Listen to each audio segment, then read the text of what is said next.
Баршаңызға қайырлы күн. Қыс мезгілі өте тамаша, сұлу мезгіл болғанымен, ол адам өміріне көптеген қауіп төндіріп жататыны анық. Бүгін біз сіздерге жер бетіндегі адамдар өмір сүретін ең қауіпті және суық аймақтар жайлы айтатын боламыз. Барроу ақш-тың Аляска штатында орналасқан кішігірім қалалық жер. Бұл жердің ауа райы үнемі суық әрі құрғақ. Қыста бұл жер өмір сүруге өте қауіпті, себебі суықпен қатар үнемі қатты жел тұрып тұрады.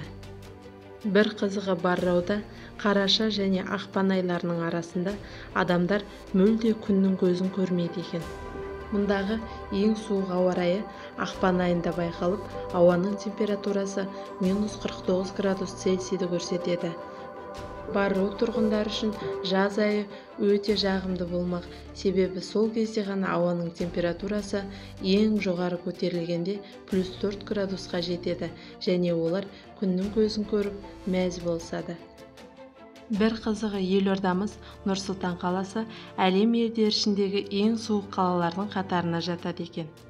Нұр-Сұлтан қаласы әлемдегі астаналар ішіндегі ең суық екінші орынға ие, ал бірінші орындағы ең суық астана Моңғолия астанасы Улан-Батор қаласы.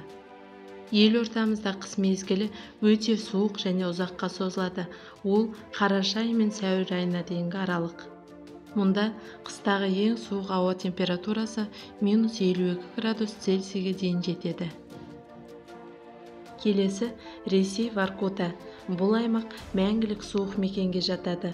Воркутада 10 ай бойы қатты суық болса, 2 ай жаз мезгілінде кішігірім ауа температурасы 0-ден сәл ғана жоғары болады. Мұндағы қыс өте суық әрі қатты болғаны соншалық ашық жерлерде ешқандай егін егілмейді. Ең суық ай желтоқсан айы болып есептеледі. Бұл кезде ауа температурасы -57 градусты құрайды. Келесі Снег, Канада, әлемдегі ең суық жерлердің бірі. Бұл аймақтың субтропикалық климаты, географиялық жағдайы таулармен қоршалғандықтан, мұндағы биік таулар жылы ауаның өтуіне кері ықпалын тигізеді. Снегтегі рекордтық ауа райы 1947 жылы -63 градус Цельсийді көрсетті. Келесі Гренландияда орналасқан Айсмитти станциясы. Мұнда орташа ауа райы -49 градус болса, ақпан айында -67 градус Цельсийді көрсетеді. Жазда шілде айында күн жылынып, ауа температурасы -12 градусқа дейін жетеді. Бұл станция теңіз деңгейінен 3010 метр биіктікте орналасқан. Өткен ғасырдың 30 жылдарында мұнда гренландиялық Альфред Вегенердің экспедиция тобы зерттеуге келіп еді. Бірақ олардың жолы болмай, топ мүшесінде көптеп адамдарды үсік шалып, Альфред Вегенердің өзі қатты суықтан қайтыс болды. Келесі Ресей Якутия. Якутия әлемде адамдар өмір сүретін ең суық аумақтардың қатарына жатады. Мұндағы орташа температура 40 градус болса, ең суық температура -70 градусқа тең болады. Бұл жердің суықтығына қарамастан, адамдар далада беймарал өз шаруаларын тындырып, балалар болса күн ұзаққа ойын ойнап жүретін көрінеді. Мұнда өмір сүретін адамдар синтетикалық киімді күнделікті өмірде мүлде қолданбайды. Олар әртүрлі аң терілерінен киім тігіп, таза былғарыдан киім киеді. Мұнда қазан айынан сәуір айы аяқталғанша жарты жыл бойы қыс болады. Бұл аймақ адамдар ең көп шоғырланған суық жерге жатады. Келесі Ресей территориясында орналасқан Верхоянск және Аймякин аумақтары. Бұл аймақтар планетамыздағы ең максималды суық жерлерге жатады. Мұнда адамдар саны 500-ден 1000-ға жуықтайды.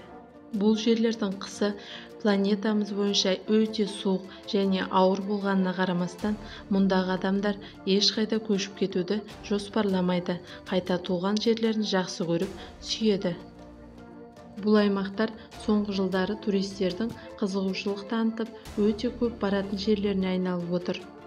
Онда адам өміріне қажетті мәдени орталықтар мен мектептерде жұмыс жасайды. Мұндағы ең суық ауа райы қыс айларында кездеседі. Ол кезде ауа температурасы -68-ден 80 градусқа дейін жететін көрінеді. Келесі Американың ғылыми зерттеу базасы орналасқан Плато станциясы.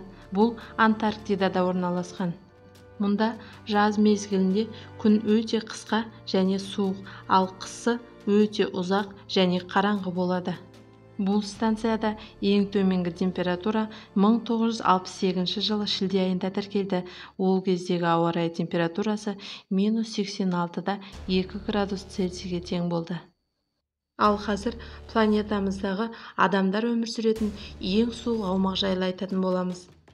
Ол Ресейдің ғылыми зерттеу базасы орналасқан Антарктидадағы шығыс станциясы.